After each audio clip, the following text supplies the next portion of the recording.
And welcome back to Let's Play Gabriel Knight, Sins of the Fathers. I'm Wadball, and I'm your long player, Let's Play player, or just plain player for today. So we're going to restore the game and jump right back in. I don't think I really have any other updates besides, well, post in the comments whether or not you like the new high definition or widescreen format. I know I liked it. It's definitely much easier on the eyes, although please don't full screen it. If you full screen it, it'll look much worse than it's supposed to do. Anyway, without further ado.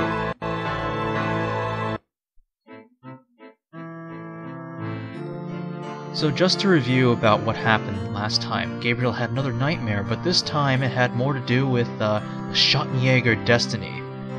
So after Gabriel went through that dream and stabbed himself, he got this key.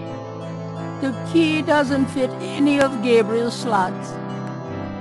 So now we have access to the Schottenjäger library, which means we can do the same research that Wolfgang did and find wherever he went. Let's take a look around, shall we? There are books on sociology in this part of the library. Gabriel peruses the titles with interest, but nothing jumps out at him. This part of the library contains books on the occult, necromancy, witchcraft, demonology, lycanthropes. Research material any good Schottenjäger needs, Gabriel supposes. These shelves contain books on religions of all kinds. Gabriel peruses the titles with interest, but nothing jumps out at him. And the back bookshelf contains what exactly? These shelves contain history books. Gabriel peruses the titles with interest, but nothing jumps out at him. These texts are in German. You really have to learn the language now. These shelves contain books and documents about the Ritter family. Journals, diaries, record books, deeds. Something to peruse extensively when Gabriel has more time. So each bookshelf actually has two clickable areas, a top and a bottom. These shelves contain science books. Gabriel looks at the titles curiously, but they're all a bit too technical for his taste. These shelves display books on geography. A title catches Gabriel's eye. People's Republic of Benin by Lowell Cali. That's the cue that you should try to pick up a book from that shelf, but let's look at the last shelf just to be These shelves safe. contain books on archaeology.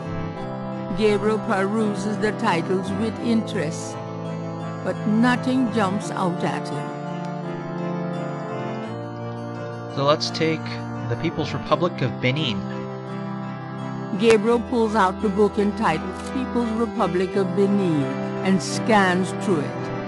The People's Republic of Benin is an area of rich and diverse cultures and a proud heritage. Before slaving devastated many tribes, this area was populated by some of the oddest, fiercest, and most powerful tribes in tribal Africa. The Fans, the Dahomis, and the terrible Agris. The book, The Primal Ones, by John Roots, provides insight into these fascinating cultures. Huh. The Primal Ones. That sounds a lot like a sociology book. There are books on sociology in this part of the library. Gabriel recognizes a title, The Primal Ones, by John Root. It's time to cross-reference chain. Gabriel takes down The Primal Ones and opens it. In contrast with the peaceful nomadic tribes of northern Africa, certain tribes of the southwest were vicious and xenophobic. This part of Africa is called the Red Basin area because of the vast amount of bloodshed that's occurred there over the centuries. in this one area of Africa existed in a perpetual state of war and raiding, some of the most powerful and efficient fighters the world has ever seen. Why did this region inspire such violent behavior? To understand, one must look even further back. See Ancient Roots of Africa by Early Days. Get it? Early days? Ha ha ha ha ha. Anyway, it sounds like a history book, so I think this is the one over here, history books, right? These shelves contain history books. Gabriel recognizes a title, Ancient Roots of Africa by Early Days. Gabriel removes Ancient Roots of Africa and browses through it. The ferocity of the tribes in the Red Basin region is traceable to their predecessors. In Egyptian time, 4000 to 2000 BC, this region was ruled by powerful sun worshippers.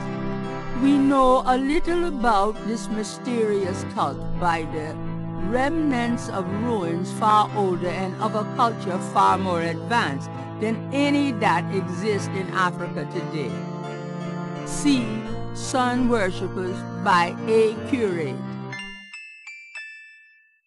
Okay, that sounds like a religion book. This part of the library contains books on These shelves contain books on religions of all kinds. A title catches Gabriel's eye. Sun Worshippers by A. Curate. Gabriel takes down Sun Worshippers and scans it. One of the earliest religious practices was that of sun worship. The most powerful cults of sun worshippers lived on the continent of Africa. The African sun god was violent and terrible, and so became his worshippers. They practiced a particularly bloody form of ritual sacrifice.